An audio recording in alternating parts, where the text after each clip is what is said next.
এর মাঝে জাতীয় নাগরিক পার্টি পেয়েছে এখানে ৩% মানুষের সমর্থন। ২৯,৫২০ জন মানুষ তারা ভোট দিয়েছে জাতীয় নাগরিক পার্টিকে।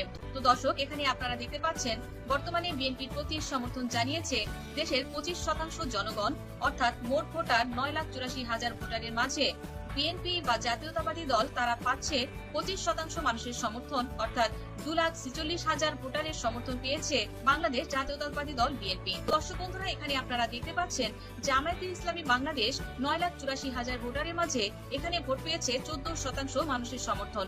১,৩৭,৭৬০ জন ভোটার তাদের সমর্থন রয়েছে জামায়াতে ইসলামী বাংলাদেশের প্রতি। তো দর্শক, এই পর্যায়ে আমরা দেখবো আওয়ামী লীগকে কত শতাংশ ভোটার এখনো পর্যন্ত ক্ষমতায় দেখতে চায়। তো দর্শক, এখানে আপনারা দেখছেন আওয়ামী লীগ কিন্তু পেয়েছে মোট ভোট ৯,৮৪,০০০ ভোটারের মাঝে আওয়ামী লীগ পেয়েছে ৫০% মানুষের সমর্থন, অর্থাৎ মোট ভোটারের ৪,৯২,০০০ মানুষ তারা চিন্তা করছে আগামী নির্বাচন অবাধ, সুষ্ঠু, নিরপেক্ষ এবং গ্রহণযোগ্যতা পেলে এই ৫০% মানুষ আওয়ামী লীগকে সমর্থন করবে।